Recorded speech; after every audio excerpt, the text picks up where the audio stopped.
It was obvious as soon as I stepped through the doorway. Something stirred Darla. She stood in the living room, clasping her hands and shifting her weight from foot to foot. I'd seen her do this often enough in our 24 years of marriage to recognize the problem right away. Darla gets home from her dental work a half hour earlier than I do.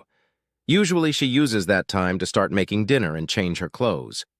Today, however, she was wearing her work clothes, and there were no pleasant smells coming from the kitchen. When Darla changes her routine, something's wrong.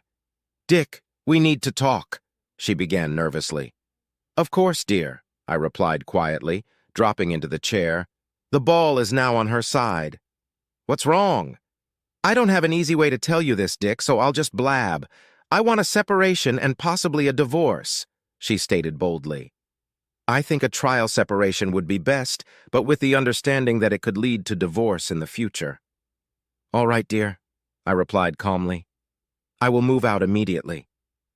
As I got up and headed toward our bedroom, I saw Darla's jaw almost hit the floor. I guess she had expected more discussion and questions on my part.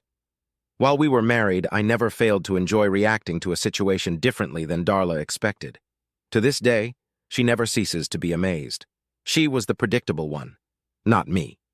If my immediate acceptance of her desire for separation took her by surprise, my return to the living room less than a minute later with 2 large and fully packed suitcases made her stagger. I set the luggage by the door, pulled a piece of paper out of my pocket, and held it out to Darla. "Here is my new address and phone number. You can still call me on my cell phone.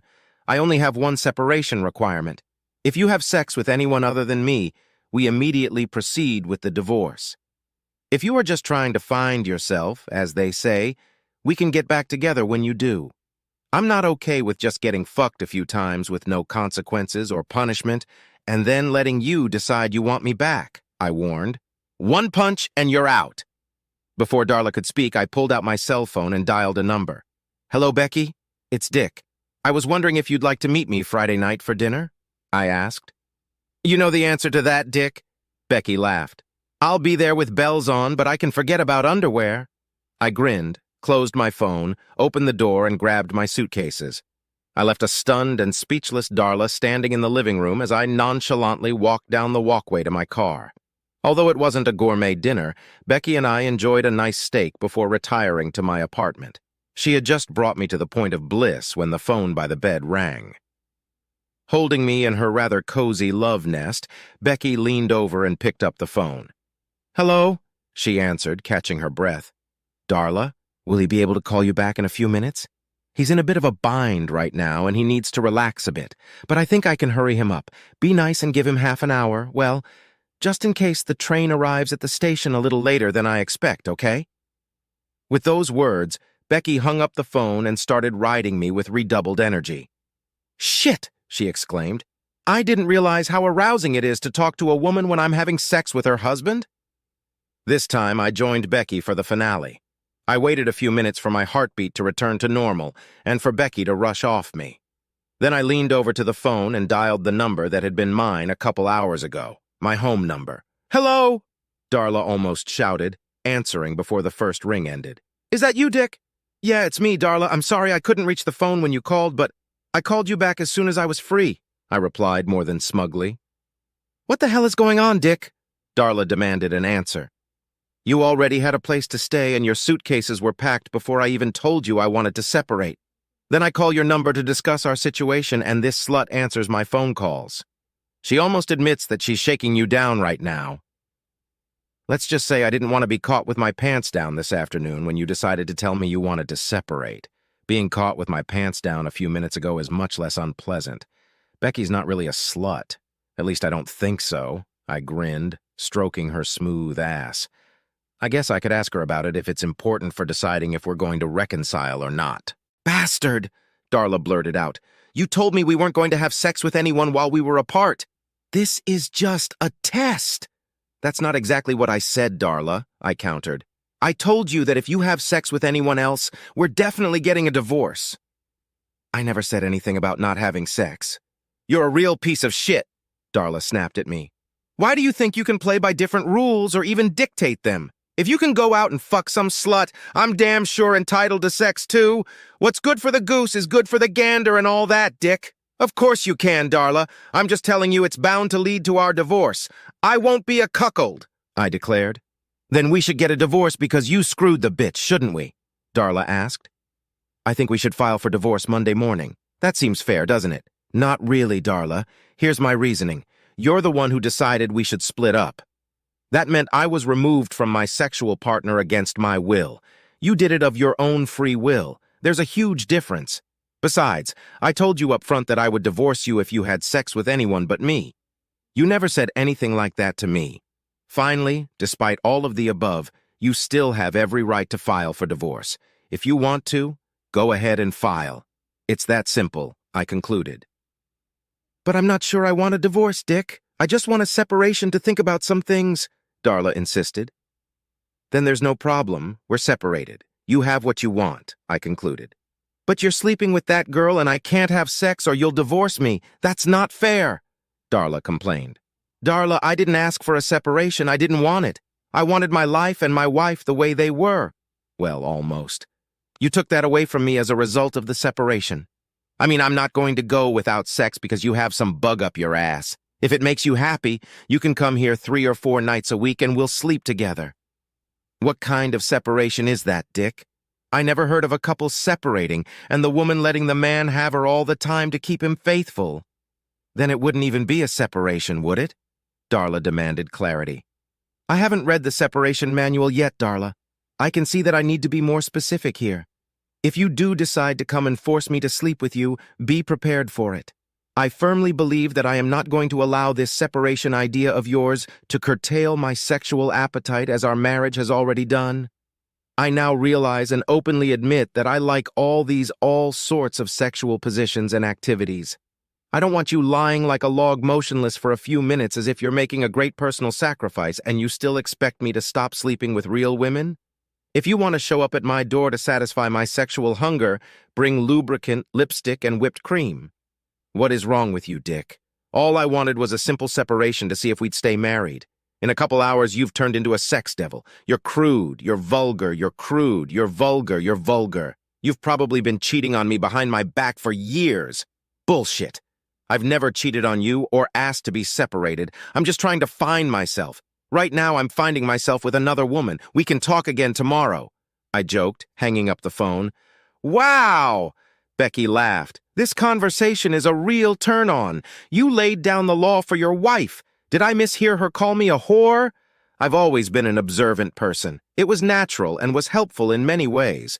It prevented many of the surprises that constantly thwarted most people. My wife Darla, on the other hand, hardly ever noticed anything unless it bit her in the ass. Darla was very vocal about a new dentist who came to the clinic where she worked. He was in the final stages of a divorce from his wife, who was an unfaithful, cheating whore. At the same time as he should have been counted among the saints, at least in Darla's opinion. Then a few weeks ago, Darla stopped talking about him. Any questions I asked were deflected. It was as if this new guy had fallen off the planet. Darla's silence on the subject excited me more than her incessant chatter. Our phone was tapped, conversations were recorded, and her emails were forwarded to me. I hired a private investigator to see what he could tell me about the situation.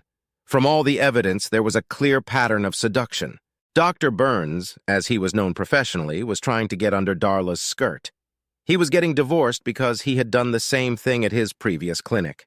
There were even a couple of his old patients who were close to accusing him of ethical violations. The guy was a scoundrel. To her credit, Darla had managed to resist so far. She refused to cheat on her husband or dissolve the marriage. Then Burns started pushing her toward separation. He argued that Darla would not cheat if she was in separation and had sex with him. Consequently, my stern warning to Darla about having sex with anyone but me was necessary. If she cared about the idea of staying married to me, she would have to keep this man's pants on. Becky had only been my coworker for a few months, but we had become firm friends. She was a widow and had recently gotten a transfer to the West Coast to be closer to her daughter and grandchildren. When I explained to her my marital problems with Darla and my plan to bring the situation to a critical juncture, Becky quickly volunteered to be the other woman. Reading Darla's emails and listening to her phone conversations, I learned that she was going to announce the idea of a trial separation on Friday afternoon. It wasn't hard for me to go home for lunch and pack a couple of suitcases. I then moved into Becky's apartment as she had 2 months left on her lease. I continued to keep an eye on Darla. I would seriously dump her on the side of the road if she even did anything inappropriate to Burns.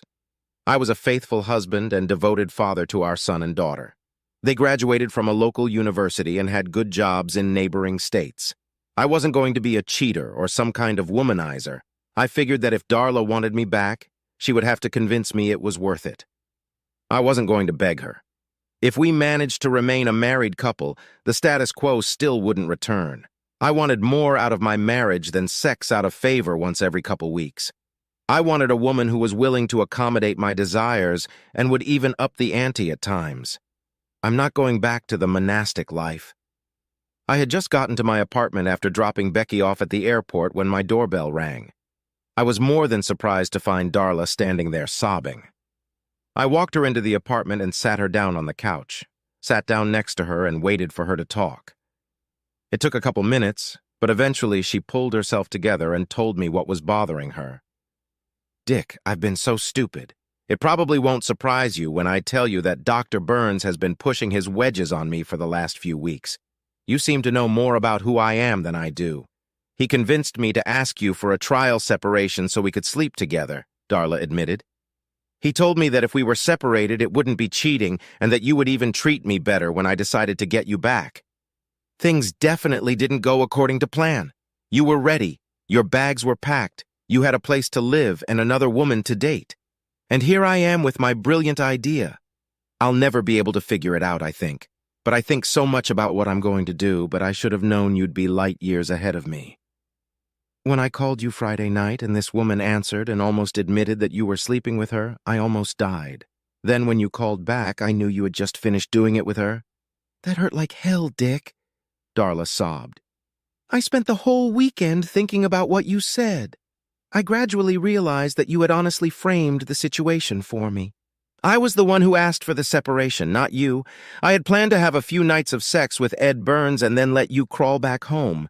You'd just be an unconscious victim of my stupid scheme." Darla didn't have the sharpest mind, but she was always honest and open. It was one of the reasons why her actions lately had caused so much anxiety. She wasn't designed to be secretive and conniving. It just wouldn't be her. Turns out you weren't an unconscious victim. You somehow knew what I was planning and turned the tables on me. In the blink of an eye, everything changed, and now you were having extramarital sex without guilt or remorse. I would have lost my marriage if I had slept with Ed. Finally, after hours of thinking and more yelling and self-pity, I realized what I was trying to do to you and to us. I even realized your quick and very effective response to my stupid, selfish, and completely undeserved actions. You got me good, Dick, but I deserved it. I decided to tell the good doctor this morning when he came to work that he was out of line," Darla concluded. "So you just scolded him and expected me to forget all about it, Darla?" I asked. "Am I supposed to forget that you were willing to risk our marriage for some fucking asshole? That you were willing to put me through hell because some jackass wanted to get up your skirt? Darla, you're a beautiful woman. There are plenty of men who would do anything for you. Do I have to worry about you doing it with every man who looks at you? No, Dick. I'm not the one who chased Burns away this morning. When he arrived, there were a couple of cops waiting for him in the parking lot. He was arrested and charged with rape and who knows what else. One of our patients, Mrs. Gunn, claims he molested and raped her while she was under anesthesia. The investigation led a couple of other women to report inappropriate behavior on his part. He got nailed. Darla grinned grimly. That's the piece of shit I risked everything for, Dick. I can't say I'm surprised, Darla. It was pretty obvious to me that he was a wily hound with the scruples of a street cat. Now he's out of sight, and you think I'm going to forget all about it? No, Dick, Darla replied slowly. I was hoping you'd keep your word if you hadn't lied to me. I've never lied to you, Darla, and I always try to keep my word. I just don't know what you're talking about, I replied confused. You told me I could come here 3 or 4 nights a week. You said it would save you from having to convince other women to share your bed, remember? Darla asked. Yes, I now recall saying something like that when you mentioned it, I admitted. I also told you that I would not go back to the way things were. I think I know what you mean, Dick. Maybe you can help me learn to be more sympathetic. I'll promise you that, Dick, if you promise me you'll never see her or any other woman again. Becky was probably at that moment flying over Colorado and had no intention of ever coming back. I didn't know of any other women that I could let have any fun with, and I really loved Darla, so the decision was obvious to me. It's a deal, Darla, I vowed. There will be no other women as long as you are mine. I emphasized the word personal. I won't even let you flirt with another man without my explicit permission. No problem, Dick, Darla squealed. I can't believe you're willing to give up that other woman for me, but I'm so glad you did. You won't regret this decision, Dick. Oh, here's more proof that I'm serious, my dear. With that statement made, Darla reached into her purse, pulled out lip gloss and other supplies, and placed it all on the table. Honey, is there a specific order in which you want to use these products? Darla smiled seductively.